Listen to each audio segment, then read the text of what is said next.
Democracy in Athens. One night in 508 BC, the sounds of a power struggle echoed through the streets of Athens. Isagoras, the city's leading judge, was trying to crush a movement for democracy. He had invited the Spartans to help him defeat this dangerous new trend. He forced the popular leader, Cleisthenes, to flee the city. Isagoras also exiled 700 families who supported democratic reform. But now some Athenians were fighting back. They chased Isagoras and the Spartans up into the Acropolis. The Spartans were excellent soldiers, but they were overwhelmed by the Athenian people. After the Spartans surrendered, Cleisthenes returned, and Athens continued building its democracy. Before democracy, Isagoras and the Spartans feared the new political trends in Athens. They were trying to keep government in the hands of the aristocrats, a type of government the Greeks called an oligarchy. In an oligarchy, political power is held by a small group of people.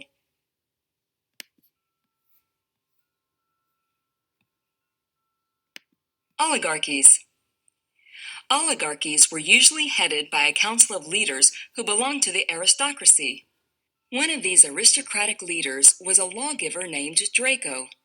He created a legal code that specified harsh punishments for all offenses, from serious to minor crimes. Today, people still use the word draconian to describe laws that seem unnecessarily harsh or severe. The rise of the phalanx. In many city-states, power began to shift into the hands of more people. This process may have been sparked by a change in the way Greek armies were organized. In earlier times, the outcome of battles depended on fights between individual aristocratic warriors. The aristocrats were the most important soldiers of the state. Around 700 BC, a new military formation called the phalanx was introduced. The phalanx was a formation of heavily armed foot soldiers who moved together as a unit. Before battle, these citizen soldiers lined up to form a row of overlapping shields. Each man's shield helped protect his neighbor. He held the shield with his left arm. In his right hand, he held a spear or sword. A well-trained phalanx could overcome almost any other force. As foot soldiers, fighters in a phalanx did not need to be rich enough to buy and maintain a horse. More men could afford the necessary weapons and armor.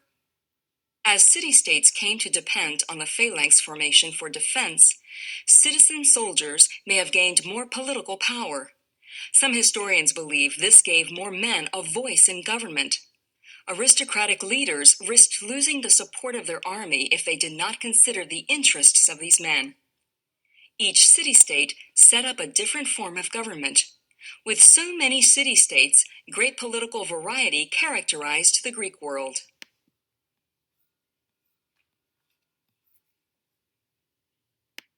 Tyranny.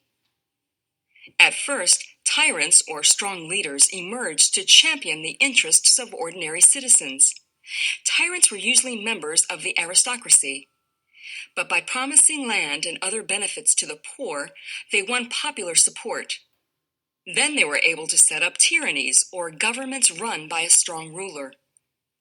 Tyrants did not allow others to play a significant role in government. Nevertheless, Greek tyrants were not always bad rulers. In some city-states, they governed fairly and worked to improve life for ordinary people. Many tyrants, however, found that they could not fulfill their promises. Other tyrants ruled harshly. Eventually, other forms of government replaced tyrannies. Reading check. What were two common types of governments in the early Greek city-states? Power of the people. Most city-states adopted tyranny, but some moved toward rule by the many. The Greeks called this form of government democracy, which means rule by the people.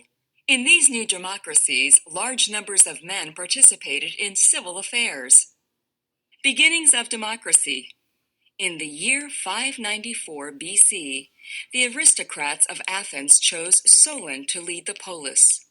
Solon reformed the courts. He ended the practice of selling into slavery poor people who could not pay their debts. He also gave some non-aristocratic men the right to vote for officials.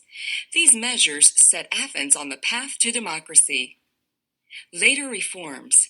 In 508 BC, a leader named Cleisthenes gained power in Athens. He made several reforms that reduced the power of the rich. By increasing the number of citizens who could vote, he brought in many new voters from the lower classes. Cleisthenes also increased the power of the assembly, which included all male citizens. The assembly met to discuss political issues and make decisions for the city-state. Another major reform took place in 461 BC. In that year, Athens created citizen juries. A jury is a group of people who hear evidence and decide a court case. The new system put legal decisions in the hands of the people. The Age of Pericles. More reforms followed in the 450s BC under Pericles, whose youth was described in the My Story for this chapter. His first major change was to pay citizens for participating in jury service and in other civic duties. These payments helped poor people to take part in government. No longer was participation in the legal system restricted only to those who could afford to serve on juries. These reforms created the world's first democracy.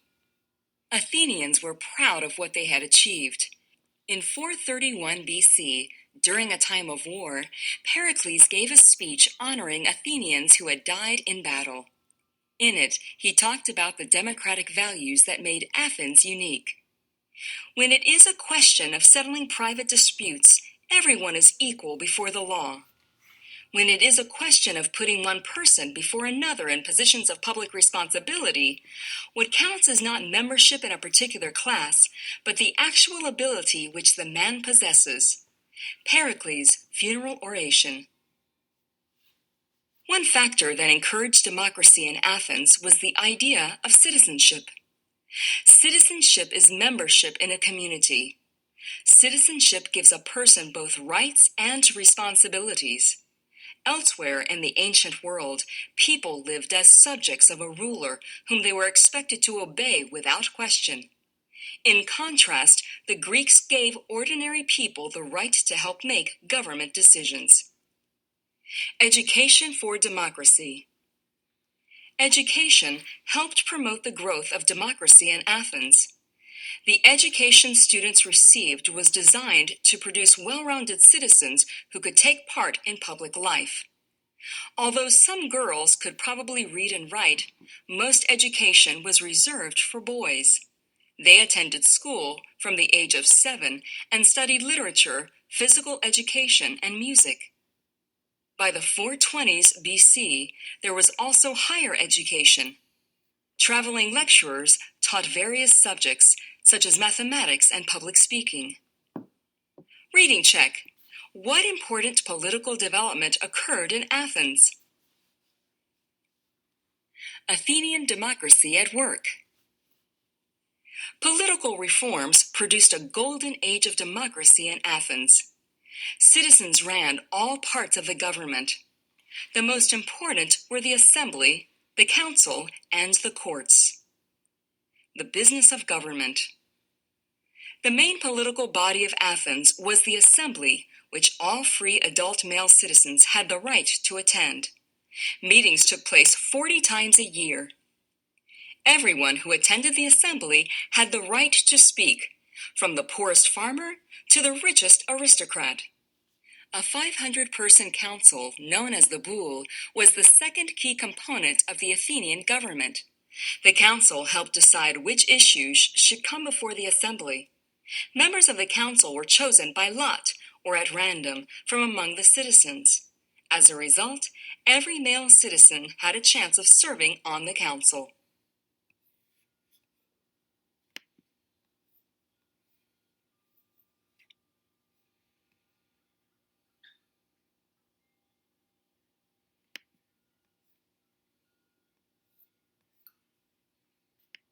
The courts. The government's third key component was the court system. Athens had many different courts, each of which decided different types of cases. Juries made up of citizens served in the courts, deciding cases by majority vote. Juries in Athens were much larger than modern juries. Many people, from several hundred to several thousand, might serve on a single jury. Additional laws were passed to discourage bribery. As democracy grew stronger in Athens, older governmental bodies lost power. For example, the Areopagus, a council of advisors who decided some court cases, lost all its functions except the right to judge murder cases. A limited democracy. Athens was not completely democratic. Women could not vote or hold office. Foreigners, even if they came from another Greek city-state, could not be citizens and had no voice in the government. Slaves had no rights. Athens, then, did not have rule by all the people. Compared to most places in the ancient world, however, Athens included far more people in government. Direct democracy. Athenian democracy depended on active citizen involvement. A political system in which citizens participate directly in decision-making is called a direct democracy. Direct democracy worked in Athens because the population of the city-state was small and because of the commitment and hard work of its citizens. Direct democracy is less practical in large countries like the United States. In countries spread over a wide area of land, citizens live too far apart to meet. In addition, nations like the United States have so many citizens that Athenian-style assemblies would be too big. For this reason, most democracies today are representative democracies.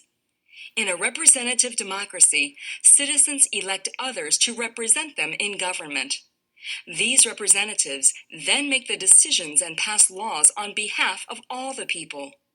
Despite the differences, modern democracies share the Athenian ideal of rule by the people. Reading check. How did the assembly provide Athenians with a direct role in government